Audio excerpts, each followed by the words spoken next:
So we are currently celebrating the 20th anniversary of the Geriatric Pharmacotherapy Residency Program, the PGY2, as we favorably refer to it as, because it's a second-year residency, specialized residency. The exciting thing about the residency program was it really bore out of partnership, which to date is still a founding block of the Peter Lamy Center in terms of partnering with other organizations. And I'm so excited to say that that is what the legacy has continued, to really train future leaders, future clinicians, and really propel the area of senior care pharmacy forward. It's been amazing the caliber of people that have actually gone through the program.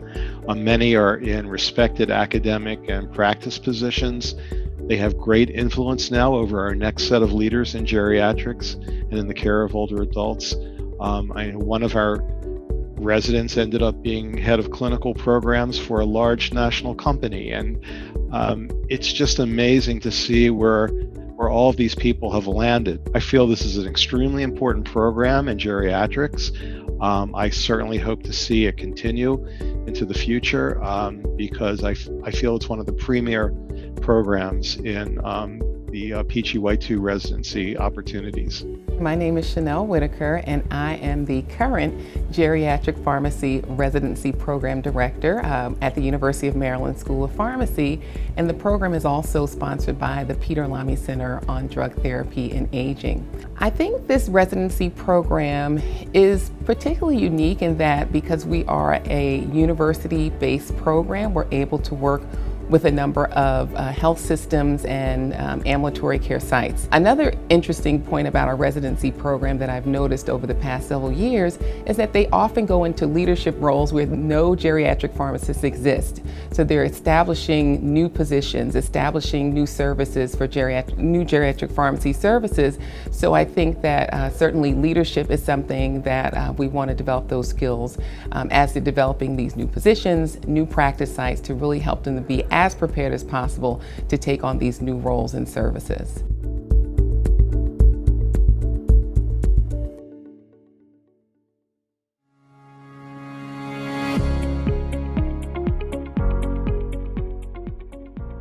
Can't believe it's been 20 years. My name is Michael Broder, and I was the first resident in geriatric pharmacotherapy. After completing the residency, I joined the faculty at the Albany College of Pharmacy and Health Sciences, where I was an assistant professor and have risen through the ranks and now a full professor of pharmacy practice.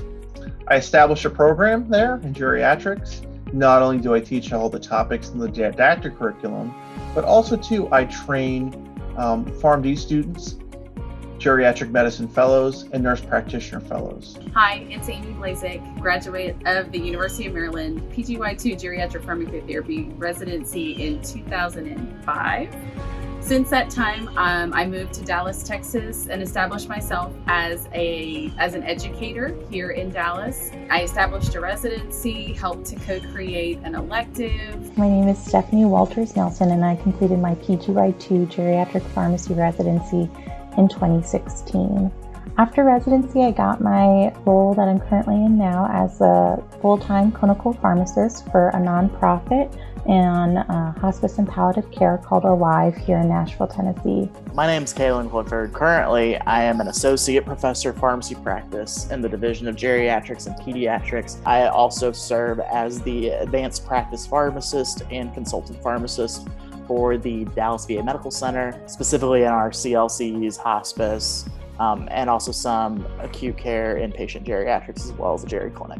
I think that's what this residency program really taught me, was how to open doors for myself in ways that we can promote geriatric care, not just in the traditional settings, not just in the traditional long-term care, but into other units as well, into more acute care disease states. And that's kind of been my main areas of interest over the years. Hello, my name is Monica Tong, and I am the University of Maryland School of Pharmacy's PGY2 Geriatric Pharmacy resident from the year 2018 to 2019. I am also the current residency program coordinator. After completing my PGY2 Geriatric Pharmacy residency, I started at the University of Maryland, Baltimore Washington Medical Center as a clinical pharmacy specialist in pain and palliative care. The residency program gave me multiple different opportunities across the spectrum of care, from outpatient to inpatient. so that I could become more confident in how I can care for older adults throughout the spectrum of care. I am so happy to be able to celebrate the 20th anniversary of the University of Maryland School of Pharmacy Geriatric Pharmacotherapy program. I entered the program in 2011 and finished in 2012, and the experience was unbelievable. I owe so much to the preceptors, the residency directors, the friends, and the community that I was able to embrace and able to take care of when I was there. So many years have gone by, but I have long-lasting friendships, long-lasting relationships, and I owe it all to this wonderful program. So happy 20th.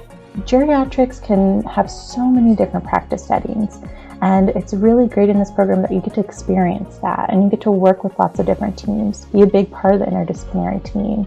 I feel so thankful and so grateful for being part of the University of Maryland PGY2 geriatric program. It really prepared me for this role.